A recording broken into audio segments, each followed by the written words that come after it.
بسم الله الرحمن الرحيم.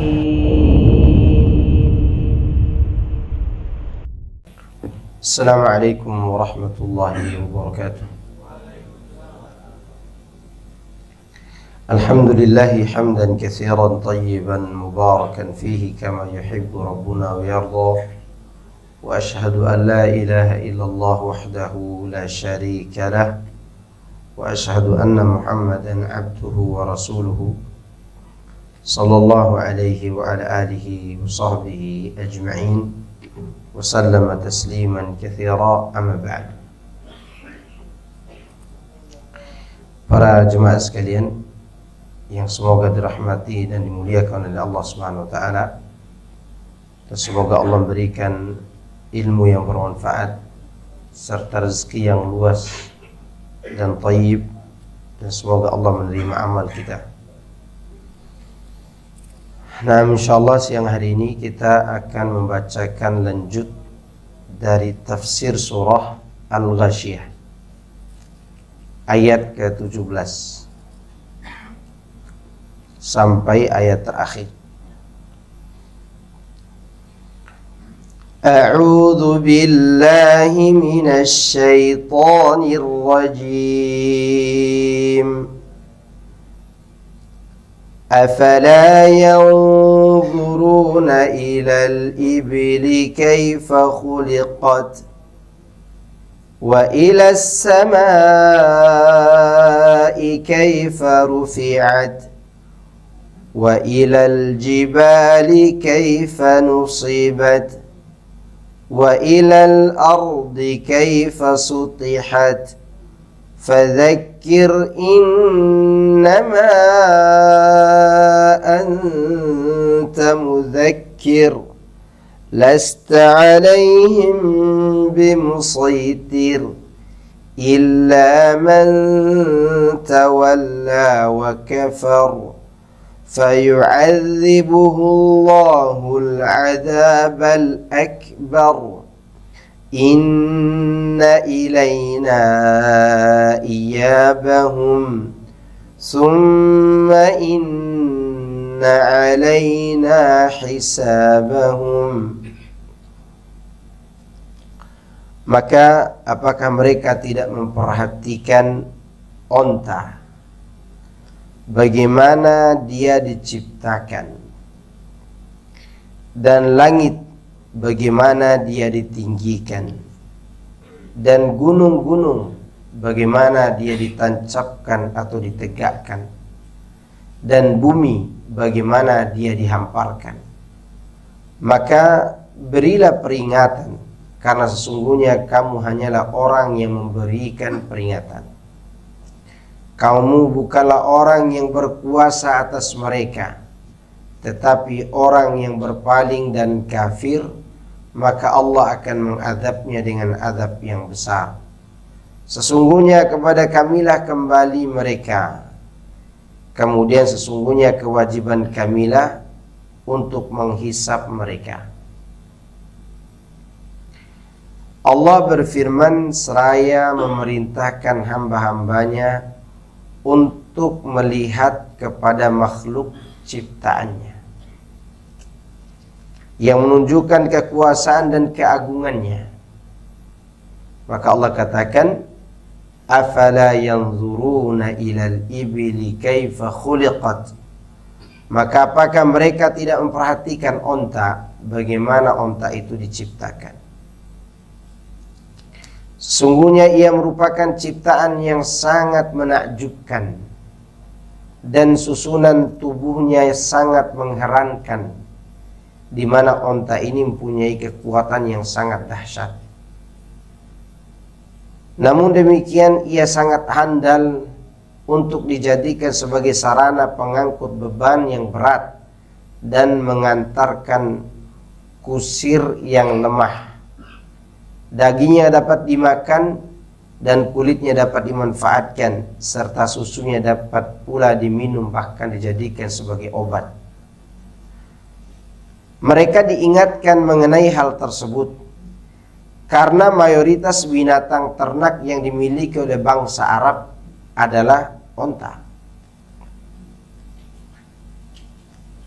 Shuraih Al-Qadi mengatakan, marilah keluar bersama kami sehingga kami dapat melihat onta, bagaimana ia diciptakan, juga melihat langit bagaimana ia ditinggikan. Maksud Shuraih Al-Qadi yaitu Allah meninggikan langit dari bumi, dan yang demikian itu merupakan pengangkatan yang sangat agung. Jadi ini adalah dalil kauniyah namanya. Allah ingin memperkenalkan diri dengan cara memperlihatkan makhluk hasil ciptaannya. Ini loh onta, inilah langit, inilah bumi, inilah gunung. Semua itu terjadi dengan sangat menakjubkan dan disusun secara sempurna dan teratur. Maka dari situlah kalian harus percaya bahwa Allah itu ada. Allah yang ada itu mampu mengadakan dari sesuatu yang tidak ada menjadi ada. Maka dari situ pun dia akan mengembalikan yang dimatikan untuk menjadi hidup kembali. Ya. Di antara makhluk Allah yang menakjubkan itu adalah onta. Dia hidup di padang pasir.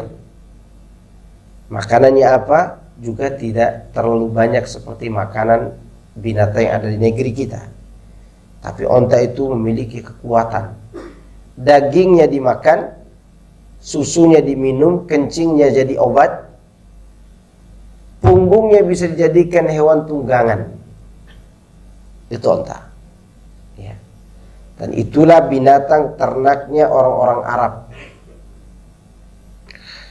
Kemudian Allah juga menyebutkan tentang bagaimana langit itu berdiri tanpa tiang, dan dia tidak membutuhkan bumi. Dan ini sebagai dalil yang sangat kuat bahwa Allah itu di atas bukan berarti dia butuh tempat. Karena sebagian orang takut mengatakan Allah di atas karena menganggap berarti Allah butuh kepada yang di bawahnya. Ingat, tidak semua yang di atas butuh kepada yang di bawah. Contoh langit. Langit saja tidak butuh kepada bumi, tidak butuh kepada awan. Dia berdiri kokoh tanpa tiang. Bagaimana dengan Tuhan kita? Lebih tidak butuh lagi kepada makhluknya. Dia menyampaikan berita bahwa dia di atas, bukan berarti dia butuh kepada yang di bawahnya. Bukan. Lagian Allah tidak pernah menjelaskan bahwa dia di atasnya begini dan begitu. Kita hanya disuruh yakini Allah di atas. Sekarang kita semua yakin kalau langit itu di atas, dan dia di atas tidak butuh kepada yang di bawah. Dia berdiri tanpa tiang, ya, dan tidak bisa digoyangkan. Itu langit dengan 7 lapis yang begitu kuat. Setiap lapisan ada ruangan di antara lapisan berikutnya. Dan langit pertama dengan langit kedua, perbedaan jauh besarnya itu seperti ibarat cincin dilemparkan di padang Sahara. Jadi kalau bumi dan langit pertama disatukan dan dibandingkan dengan langit kedua, maka langit kedua itu ibarat padang pasir yang luas, dan langit pertama ibarat cincin. Begitu besarnya langit itu dan tidak bisa dibayangkan. Dan setiap langit tidak membutuh pada langit di bawahnya, selalu berdiri kokoh tanpa ada tiang. Itu menunjukkan langit itu berdiri kokoh, kuat dengan kemampuan dan kekuatan Allah Subhanahu wa ta'ala. Oleh karena itu Allah katakan wala in zalata in amsakahuma min ahadi min ba'di. Kalau langit dan bumi ini runtuh, hilang, tidak ada yang bisa memegangnya selain Allah. Ya. Kemudian Allah katakan wa ilal jibali kaifa nusibat, dan lihatlah gunung-gunung itu bagaimana dia ditinggikan, artinya menjadikannya tertancap kuat sehingga benar-benar kokoh dan tangguh agar bumi beserta penghuninya tidak menjadi goyang. Ini menunjukkan bahwa gunung adalah pasak bumi. Ingat ya, Allah ciptakan dulu bumi 2 hari. 2 hari. Tidak ada gunung, tidak ada pepohonan, tidak ada isinya, nggak ada sama sekali, rata semuanya. Setelah itu Allah menyelesaikan langit. Allah pun menciptakan langit. Baru setelah itu Allah menancapkan gunung sebagai isi bumi ini. Dari gunung itulah nantinya diturunkan air dari langit, kemudian air itu mengaliri tempat-tempat yang rendah sehingga terbentuklah parit dengan sebab air tadi. Maka ada jembatan, ada jalan yang berparit, ya. Karena fungsi gunung itu mengalirkan air dari atas ke bawah, sehingga tanah pun terbelah oleh air itu. Tadinya bumi ini tidak ada paritnya, tidak ada sungainya, nggak ada aliran yang retak begitu, nggak ada. Semua terjadi setelah turun hujan yang Allah turunkan di atas gunung. Dan kebanyakan hujan itu datangnya di atas gunung. Seperti ayat yang pernah kita jelaskan sebelumnya di surat An-Naba, ya.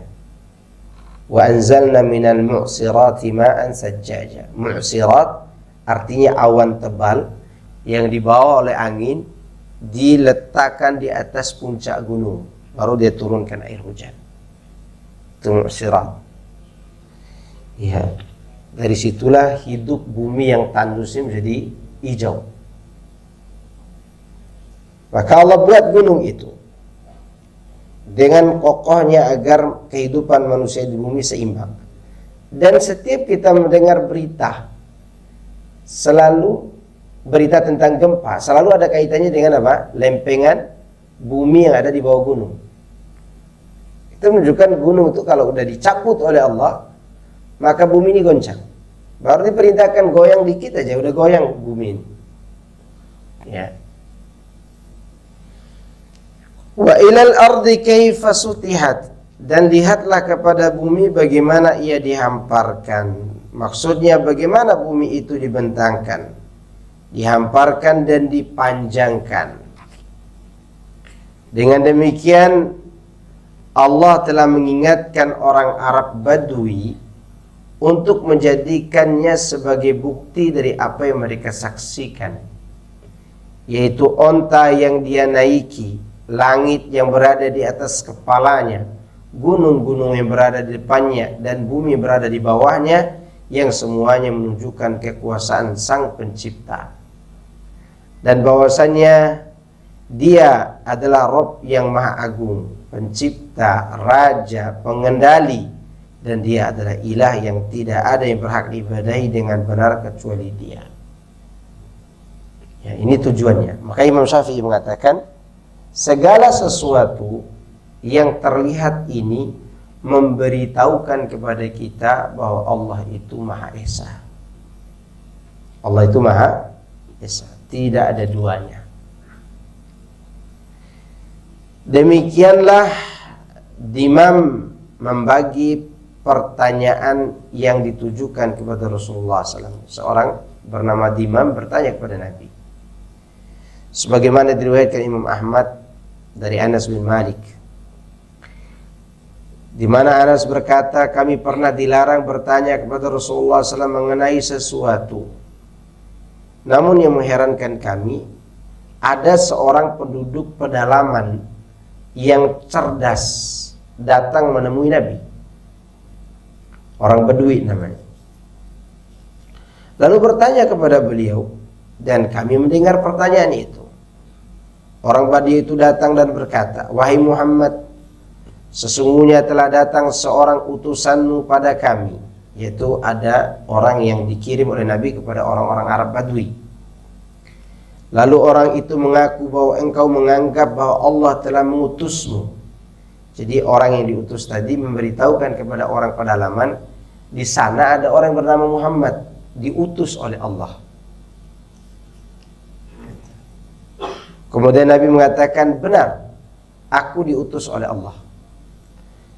Lalu siapa yang telah menciptakan langit? Tanya Badui tersebut. Beliau menjawab, Allah. Siapa yang menciptakan bumi? Beliau menjawab, Allah. Siapa pula menciptakan? Selanjutnya orang Badui itu bertanya lagi, kemudian siapa yang telah menancapkan gunung-gunung itu dan menjadikan segala yang ada padanya? Rasulullah menjawab, Allah. Lebih lanjut orang Badui itu bertanya lagi, jadi Rabb yang telah menciptakan langit dan bumi serta menegakkan gunung-gunung itu, Allahkah yang telah mengutusmu? Nabi menjawab, iya benar, Allah yang mengutus aku. Orang itu melanjutkan, selain itu, orang yang kau utus kepada kami juga mengaku bahwa kami berkewajiban mengerjakan sholat 5 waktu dalam 1 hari 1 malam. Beliau menjawab, benar. Kemudian orang itu berkata lagi, demi Rabb yang telah mengutusmu, Allahkah yang telah memerintahkan hal tersebut? Beliau menjawab, betul, Allah yang memerintahkan, kata Nabi. Kemudian orang itu berkata, utusanmu mengatakan bahwa kami berkewajiban mengeluarkan zakat dari harta-harta kami. Rasulullah menjawab, benar. Apakah Allah yang telah mengutusmu itukah yang memerintahkanmu? Dia menjawab, iya. Orang itu juga berkata, tadi utusanmu juga mengaku kepada kami bahwa kami berkewajiban menunaikan ibadah haji ke Baitullah bagi yang mampu melakukan perjalanan ke sana. Belum jawab, benar. Kemudian orang itu berkata, demi Rabb yang telah mengutusmu dengan kebenaran, aku tidak melakukan penambahan dan pengurangan terhadapnya sedikit pun. Maka Nabi bersabda, jika perkataannya benar, dia pasti masuk surga. Jadi Badui ini hanya ingin memastikan bahwa Nabi SAW benar-benar utusan Allah. Dan dia bertanya tentang siapa yang menciptakan segala yang ada. Nabi menjawab, Allah. Orang ini juga mengatakan, kami katanya diwajibkan sholat, diwajibkan zakat, diwajibkan berhaji bagi yang mampu. Nabi mengatakan, benar. Kemudian orang itu berjanji, saya akan mengamalkan yang diwajibkan tadi, dan saya tidak mau menambah di atas itu. Artinya dia mencukupkan diri dengan sholat 5 waktu, zakat, dan juga ibadah wajib lainnya seperti haji. Badui ini tidak berjanji akan melakukan yang sunnah. Maka Nabi mengatakan, jika jujur dia lakukan kewajiban-kewajiban itu, maka dia pasti masuk surga. Pasti masuk surga. Jadi tujuan daripada mengenal kebesaran Allah ini bukan sekedar mengoleksi wawasan, bukan. Tapi ada tujuan, itu agar kita beribadah kepada Allah. Iya. Hadis tersebut diriwayatkan Imam Muslim dan juga yang lainnya. Kemudian Allah katakan, fadzakir innama anta mudzakir lasta alaihim bimusaitir. Maka berilah peringatan, karena sungguhnya kamu hanyalah orang yang memberi peringatan. Kamu bukanlah orang yang berkuasa atas mereka. Maksudnya, berikanlah peringatan wahai Muhammad kepada manusia mengenai apa yang engkau diutus dengannya, maksudnya mengenai Islam dan syariatnya. Karena engkau ini hanya pemberi peringatan. Fa innama 'alaikal balaghu wa 'alaina al-hisab. Engkau hanya memberi peringatan dan bagi kamilah hisabnya. Dalam artian, Nabi itu tidak sanggup memberi hidayah kepada siapapun kecuali hidayatul bayan. Nabi itu tidak bisa memasukkan pamannya ke dalam Islam, tidak bisa. Walaupun dia seorang Nabi. Nabi tidak bisa memberi hidayah kepada pamannya yang bernama Abu Lahab, sehingga Abu Lahab menjadi congkak gara-gara dia tidak menerima kebenaran. Dan Nabi berusaha mengajaknya. Demikian juga Nabi mengajak pamannya yang bernama Abu Talib, ternyata tidak mau masuk Islam juga. Dan orang-orang Arab itu sudah pada tahu Nabi Muhammad SAW itu tidak bohong. Seperti Abu Jahal. Abu Jahal itu dia mengerti betul karakter Nabi Muhammad SAW. Nabi tidak pernah berdusta, bahkan dia berjujur. Abu Jahal ini jujur, Muhammad, kami tidak pernah menganggap engkau berdusta. Tapi membuat kami sakit hati adalah kami menjadi pemimpin, kalian juga pemimpin. Kami naik kuda, kalian naik kuda juga. Di tengah kalian ada Nabi, kok di tengah kami tidak ada Nabi? Gitu kata Abu Jahal. Kami tidak membenci engkau karena engkau berdusta, bukan. Tapi kami benci apa yang kau bawa. Itu kata siapa? Abu Jahal. Begitulah maknanya. Maka oleh karena itu, Nabi ini sebenarnya tidak ada celah untuk didustakan. Nabi Muhammad SAW tidak ada celah untuk dihina. Fisik manusia yang paling sempurna, paling tampan. Akhlak, karakter paling baik. Diakui oleh musuh, apalagi sahabat-sahabatnya. Itu Rasulullah Sallallahu Alaihi Wasallam, dan tidak mungkin didustakan. Namun apa mau dikata, hidayah itu di tangan Allah. Dia memilih siapa yang dia kasih. Dia memilih siapa yang mau dia arahkan kepada kebenaran. Kenapa Allah tidak memilih Abu Jahal? Karena dia punya hati yang jahat. Kenapa dia tidak memilih Abu Thalib? Karena Abu Thalib masih punya hati yang disandra oleh ajaran nenek moyangnya. Abu Thalib itu baik, tapi ada penyakit yang sangat besar yang membuat dia tidak dapat hidayah, yaitu di hatinya ada sandraan kecintaan kepada nenek moyang. Dan itu aib terbesar bagi seorang. Di hadapan Allah, Allah sangat tidak suka dengan orang yang begitu cinta dengan tradisi nenek moyangnya, sehingga tidak pantas diberikan hidayah walaupun dia orang baik. Siapa di dunia ini yang lebih baik dari Abu Thalib secara tingkah laku? Nggak ada di dunia ini yang lebih baik dari Abu Thalib setelah para nabi dan rasul dan sahabat Nabi Muhammad SAW. Orang kafir yang paling baik ya Abu Thalib secara akhlak, tetapi di hatinya ada kecintaan terhadap tradisi nenek moyangnya yang bertawassul kepada Allah melalui orang soleh. Maka dengan itu dia mati kafir. Waliyadzubillah. Makanya Allah ingatkan, kamu itu hanya memberi peringatan, beri saja peringatan. Masalah taufik itu dari Allah Azza wa Jalla. Makanya Allah katakan, lasta alaihi bimusaitir, kamu tidak memiliki kuasa. Ya, ini sekali-kali bukanlah seorang pemaksa terhadap mereka. Yani kamu tidak bisa menciptakan keimanan di dalam hati mereka. Dan itulah tugas Nabi. Nabi tahu suatu perkara terlarang, tapi kalau belum ada perintah dari Allah untuk melarangnya, Nabi tidak larang. Dengan dasar ayat ini, dia harus tunggu dulu perintah dari Allah baru melarang. Contoh, minum khamar.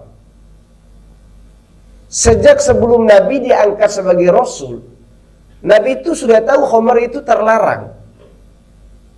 Dilarang, tidak boleh diminum. Memabukkan, merusak akal, Nabi sudah tahu. Sejak dia kecil pun dia tidak pernah sentuh khamar.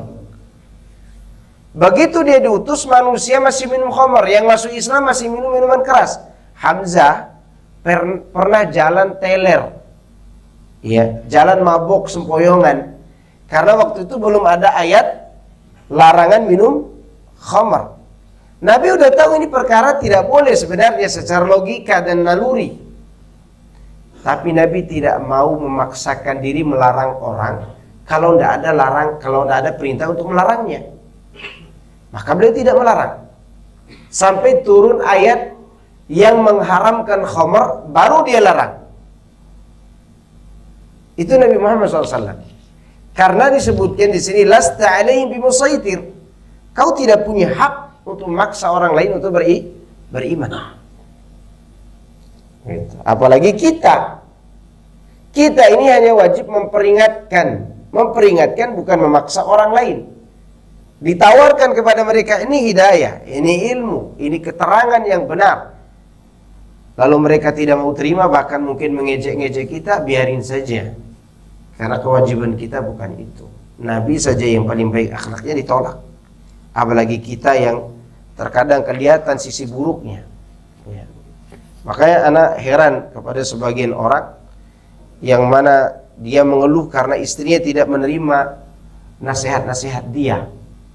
Wajar ikhwan, nasihat kita tidak diterima istri kita. Kenapa? Dia setiap hari melihat aib kita. Ya enggak? Mungkin kita pernah berbohong. Atau kita punya aib secara fisik, ada tompel di bagian belakang punggung kita. Atau dia melihat sesuatu korengan gitu, wah, remeh banget keadaannya. Nabi yang tidak pernah kelihatan rusak fisiknya saja ditolak orang. Maka kita tidak punya kuasa untuk memaksa setiap orang kita nasihati harus terima. Kita hanya menyampaikan, berusaha mengarahkan. Bahkan ada seorang sahabat Nabi datang kepada Nabi SAW. Sahabat ini mengeluhkan istrinya. Jadi istrinya itu tidak bisa menjaga diri dari tangan laki-laki lain. Kata sahabat ini, ya Rasulullah, istriku dia tidak mencegah tangannya disentuh laki-laki lain. Dan itu tidak boleh secara hukum.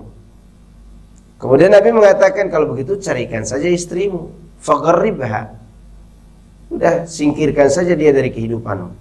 Sahabat ini berkata lagi, ya Rasulullah, aku sudah terlalu cinta kepada dia.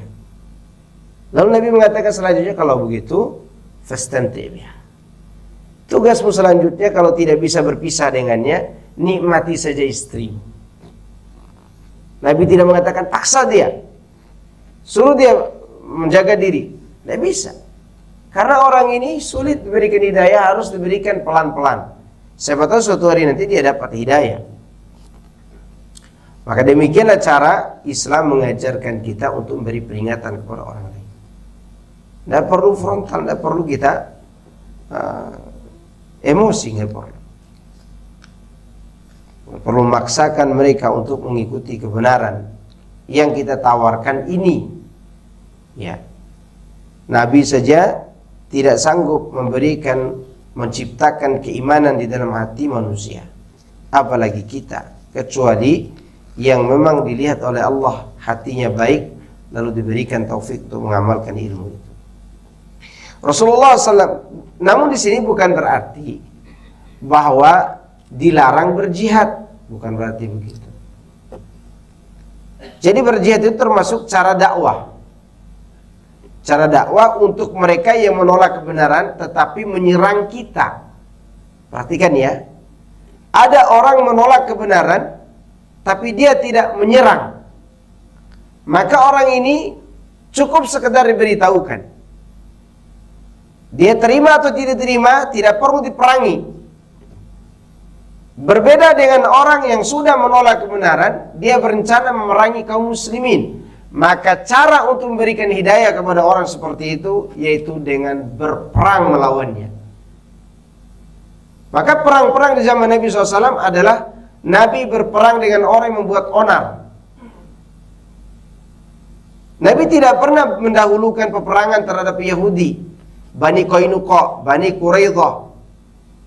Tidak pernah Nabi memerangi mereka duluan. Tapi mereka yang berkhianat kepada Nabi Muhammad sallallahu alaihi wasallam, maka diperangi. Oleh karenanya Nabi mengatakan, "Umirtu an uqatilan nas hatta yaqulu la ilaha illallah. Fa idza qaluha asamu minni dima'ahum wa amwalahum illa bihaqqiha wa hisabuhum 'ala Allah Ta'ala." Aku diperintahkan untuk memerangi umat manusia hingga mereka mau mengucapkan dua kalimat syahadat. Jika mereka telah mengucapkannya, maka darah mereka, harta mereka terlindungi dariku kecuali dengan alasan yang dibenarkan. Sedangkan perhitungan hisabnya terserah kepada Allah. Begini sikap. Jadi kita jangan lemah juga. Lemah gemulai takut kepada orang kafir. Ya, jangan memaksa orang lain. Betul, jangan memaksa orang lain masuk Islam. Tetapi bukan berarti juga kita yang merendahkan diri di hadapan orang lain. Sampai merendahkan diri di hadapan pendeta-pendeta kafir. Atau sampai mencari-cari alasan untuk membenarkan agama orang kafir. Nggak boleh. Tidak boleh juga lemah dan tidak boleh juga frontal. Contoh akhir-akhir ini atas nama toleransi, orang-orang mulai mau menyamakan semua agama. Orang agama lain itu disikapi dengan baik dalam urusan dunia. Kalau dia bos antum, hormati sebagai bos, bukan karena agamanya. Kalau dia anak buah antum, gaji dia sebagai seorang manusia yang bekerja, bukan karena agamanya, tetapi karena kemanusiaannya. Tapi kalau dia mengadakan sebuah ritual keagamaan atau meminta kita mengakui kebenaran agamanya, kita katakan lakum dinukum waliyadin, kan selesai urusan. Jangan agama kita yang dikorbankan karena takut dikatakan intoleran. Semua orang punya sifat intoleran. Ingat itu. Semua orang. Hatta mereka mengatakan kepada kita intoleran, dia juga intoleran. Karena arti intoleran itu adalah tidak mengakui agama dan keyakinan orang lain. Sekarang kalau saya bicara begini, mengikuti ritual keagamaan orang kafir haram, saya katakan begitu. Itu keyakinan nggak itu? Jawab dulu, itu keyakinan atau tidak? Keyakinan. Kalau ada orang berkata kepada saya, Ustaz, jangan begitu Ustaz, berarti Anda intoleran. Saya akan katakan balik, Anda juga intoleran. Kenapa? Karena Anda tidak mengakui keyakinan saya tadi. Kan itu keyakinan saya harus dihormati kalau begitu. Berarti semua orang secara naluri dia punya intoleran dalam keyakinan dan keagamaan. Namun ini tidak boleh dibawa kepada sosial masyarakat dalam urusan keduniaan. Maka oleh karena itu dalam Al-Quran Allah menyuruh kita berbuat baik kepada orang kafir yang tidak memerangi kita dan tidak mengusir kita, dan disuruh berbuat adil. Sebatas itu. Tapi kalau udah berbicara tentang Tuhan, tentang ajaran, maka kita katakan lakum dinukum waliyadin. Kalau mereka menerima ajakan kita, alhamdulillah. Kalau tidak, jangan paksa orang lain. Namun sebaliknya sekali lagi, jangan kita memaksakan diri untuk mencari ridho orang lain, kemudian kita korbankan agama kita. Itu hati-hati. Ya, wallahu alam.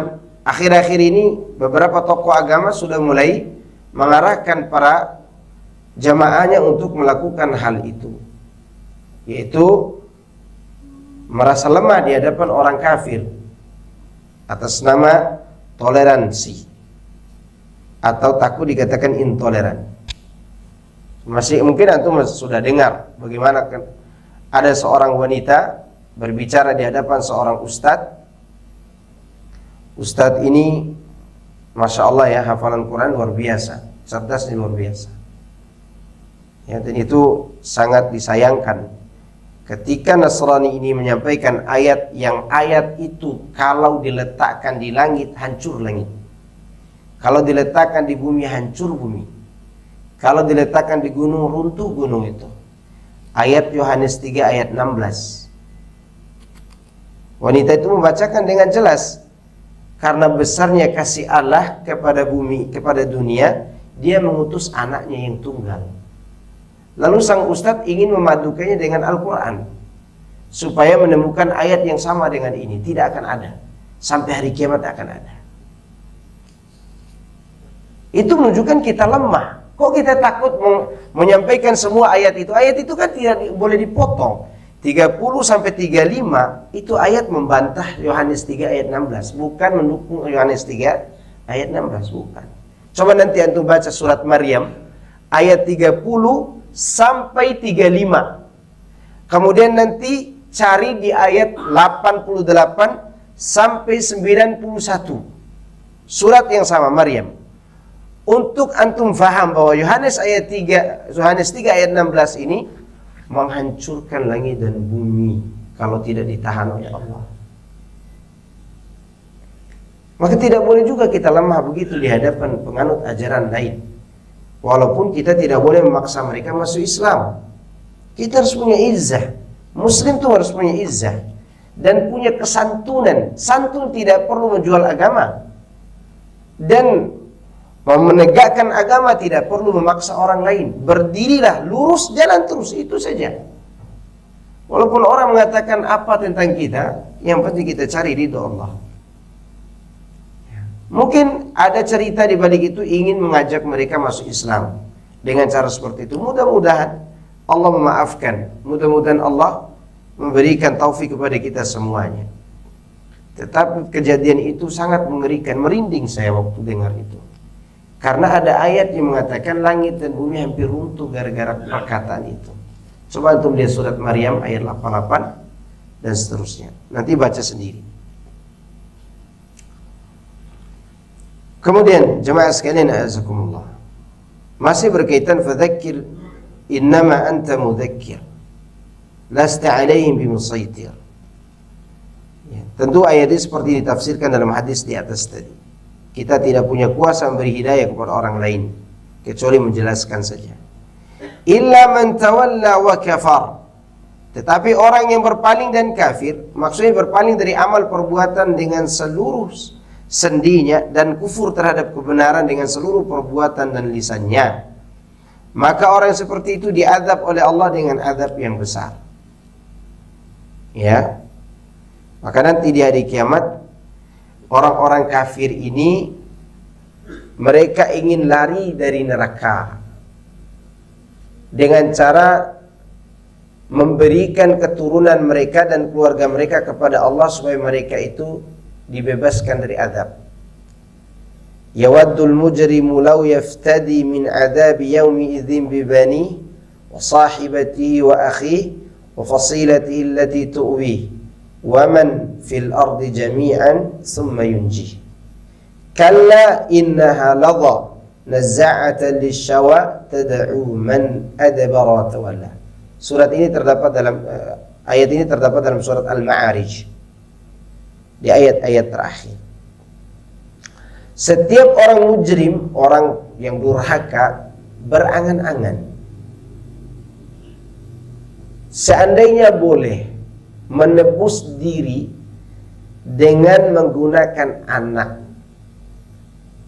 saudara dan istri, musahibatihi, istri dan saudaranya, dan famili atau kerabat yang selama ini melindunginya, termasuk kabilah atau orang-orang yang sekelompok dengannya. Dia ingin semua orang itu diserahkan kepada Allah. Untuk apa? Kemudian dia diselamatkan. Apa jawaban Allah? Kalla. Sekali-kali tidak akan terjadi seperti itu. Neraka itu sungguh bergejolak, membakar sampai mengupas kulit kepala. Dan dia memanggil setiap orang yang berpaling dari Islam dan meninggalkan Islam. Ini ancaman. Dan Allah mengadab dengan adab yang besar. Bagaimana dengan adab yang besar ya? Adab yang paling ringan saja di neraka itu diletakkan bara api di kaki seseorang, mendidih otaknya.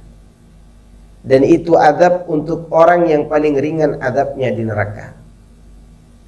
Disebutkan dalam sebuah hadis, Rasulullah SAW menceritakan tentang dialog Allah dengan penduduk neraka yang paling ringan adabnya.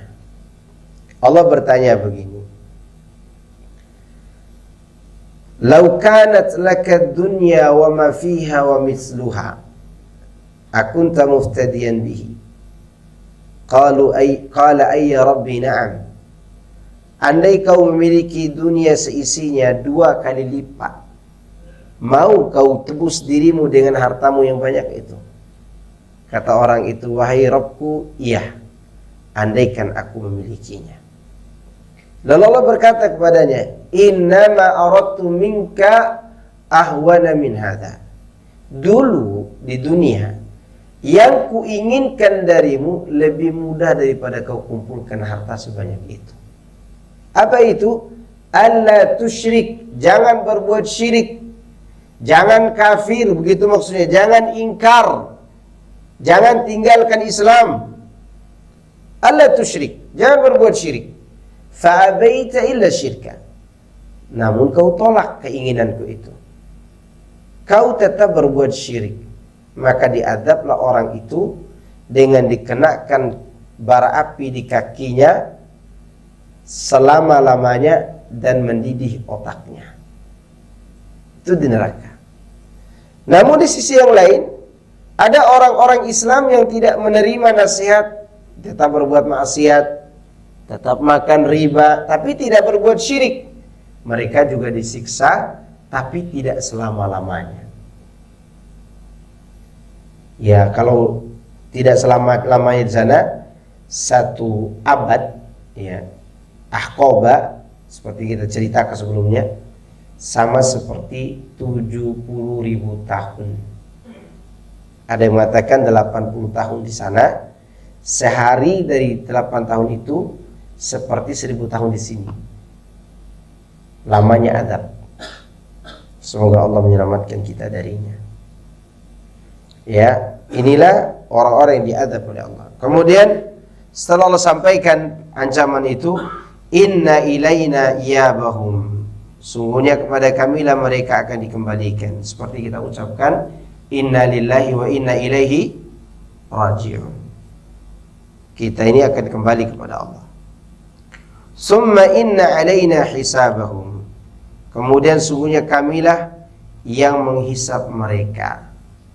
Maksudnya kami yang akan menghisap amal perbuatan mereka dan memberi balasan atas semuanya itu.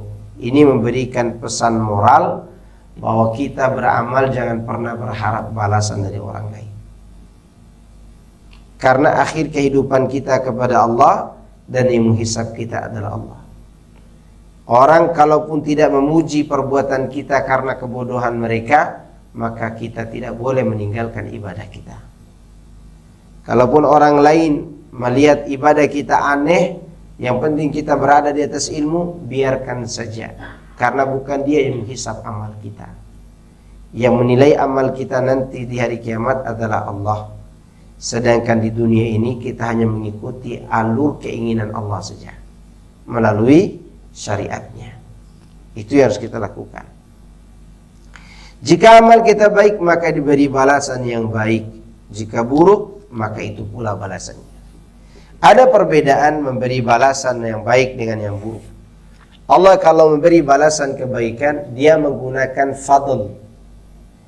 Kalau dia membalas keburukan, dia menggunakan adil. Fadl artinya dia membalas lebih dari kebaikan yang kita lakukan. Adil, dia membalas sesuai dengan apa yang kita lakukan. Keadilan untuk membalas dosa, sedangkan fadl untuk membalas kebaikan. Karena kalau tidak ditambah dengan karunia dan kelebihan dari Allah, maka kita tidak bisa masuk surga dengan amal kita. Sedikit amal kita.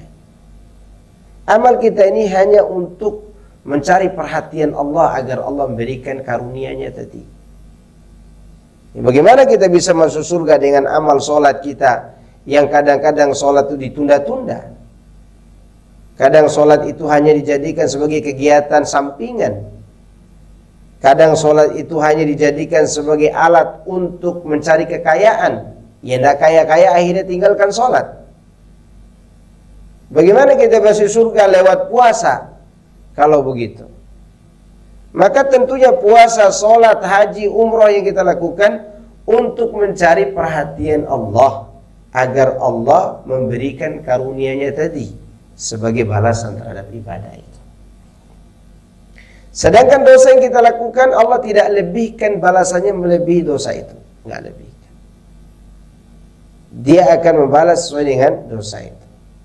Makanya di hari kiamat nanti, orang yang amalnya tidak pantas mendapat surga yang tinggi diberikan oleh Allah karena amal orang lain yang punya hubungan kekerabatan dengannya.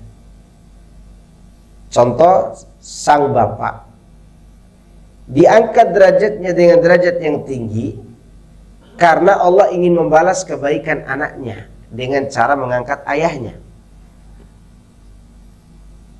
Atau sebaliknya, si anak mendapatkan derajat yang di bawah, orang tuanya berada di derajat yang tinggi, Allah angkat anaknya kepada orang tuanya sebagai balasan terhadap perbuatan baik ayahnya. Tambahan kebaikan ayahnya itu diangkat anaknya.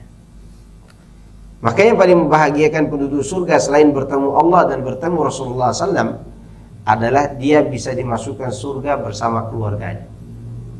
Sedangkan satu tingkatan surga dengan yang lainnya itu jaraknya antara langit dan bumi. Dan surga itu memiliki 100 tingkatan. Orang yang berada di atas surga itu bahagia ketika anaknya di bawah. Tapi lebih bahagia lagi kalau anaknya digabungkan dengan dia. Dan itu yang Allah lakukan. Ya, Allah pertemukan. Sedangkan sahabat dengan sahabat dipertemukan juga tapi tidak permanen. Ya, persahabatan kita ini bisa bertemu sesekali. Ya, bertemu sesekali di surga nanti dan saling melontarkan tanya jawab. Kenapa kau bisa masuk surga? Kenapa kau bisa masuk surga? Kalau kamu bisa masuk bersama keluarga, itu akan ada saling tanya jawab di situ. Dan pertemuan sahabat dengan sahabat tidak permanen. Ya, sesekali. Sedangkan keluarga untuk membalas kebaikan si keluarga ini, keluarganya yang berada di tempat lain disatukan di tempat yang paling mulia yang dimiliki oleh salah satu anggota keluarga itu. Maka kita sebagai bapak semangat berbuat baik agar anak kita ikut bersama kita ke surga. Demikian juga kita semangat juga mendidik anak-anak kita. Kalau dia mendapatkan derajat lebih tinggi, kita juga ikut bersama mereka. Begitulah cara Allah membalas kebaikan. Sedangkan neraka, enggak. Neraka itu darokat ke bawah. Nerakanya Firaun beda dengan nerakanya kaum muslimin yang masuk neraka. 7 tingkatan itu dibedakan oleh Allah Azza wa Jalla. Kalau ada anak masuk neraka di tingkatan pertama, maka orang kafir yang satunya masuk di tingkatan yang paling dalam. Tergantung amal mereka, dibalas sesuai dengan jenis amal mereka masing-masing. Maka kalau hari ini kita lihat ada orang zalim tidak mati-mati, sudah Allah siapkan adab buat mereka. Tenang saja. Seperti orang-orang Yahudi sekarang. Allah sudah siapkan adab untuk mengkagetkan mereka mulai dari sakratul maut sampai bertemu dengan neraka jahanam nanti di yaumul qiyamah. Maka Allah katakan, "Tsumma inna ilaina iyabahum, tsumma inna alaina hisabahum." Biar Allah yang membalas dan Allah yang memiliki hak itu. Ingat, saya ulangi lagi, dan ini sudah saya sampaikan sebelumnya, ada 3 perkara yang menjadi hak Allah, tidak boleh kita ikut campur di dalamnya. Pertama, menentukan takdir. Nggak usah ditanyakan lagi kenapa Allah takdirkan saya begini, nggak perlu. Itu hak Allah mentakdirkan kita begini. Yang kedua, pembuatan syariat. Kenapa Allah syariatkan begini, kenapa dilarang begitu ya? Padahal itu enak-enak aja itu. Nggak usah nanya, itu hak Allah menetapkan perintah dan larangan. Yang ketiga, menentukan balasan. Ini surga, ini neraka, itu hak siapa? Allah. Maka sekarang kalau ada Habib mengaku diri pasti bisa memberi syafaat kepada orang lain, dia kalau tidak gila, dia orang tukang doktrin. Tidak ada sekarang yang boleh menentukan dirinya bisa memberikan keselamatan. Sampai ada orang yang mengatakan fulan bisa memasukkan orang ke surga semau dia. Ini bukan orang baik. Kalau tidak sesat, dia gila. Ya. Karena 3 perkara ini hak Allah. Takdir, penentuan syariat, dan penentuan balasan. Di dunia ini kita hanya bisa mengancam orang dengan dalil-dalil yang ada, tapi memastikan dia masuk neraka tidak boleh. Ada orang minum khamr, ente pasti masuk neraka, tidak boleh. Kecuali kalau dia mati kafir, ya pasti masuk neraka. Ya. Tapi kalau dia masih hidup, walaupun dia sekafir apapun, orang ini tidak boleh kita katakan antum pasti masuk neraka, tidak boleh. Karena dia belum mati. Hak Allah untuk membalas, bukan hak kita. Saya kira itu yang bisa Anda sampaikan. Semoga ini bermanfaat bagi Anda dan antum semuanya. Ada yang bertanya 5 menit atau cukup ya? Subhanakallahumma wa bihamdika asyhadu an la ilaha illa anta astaghfiruka wa atubu ilaik. Assalamualaikum warahmatullahi wabarakatuh.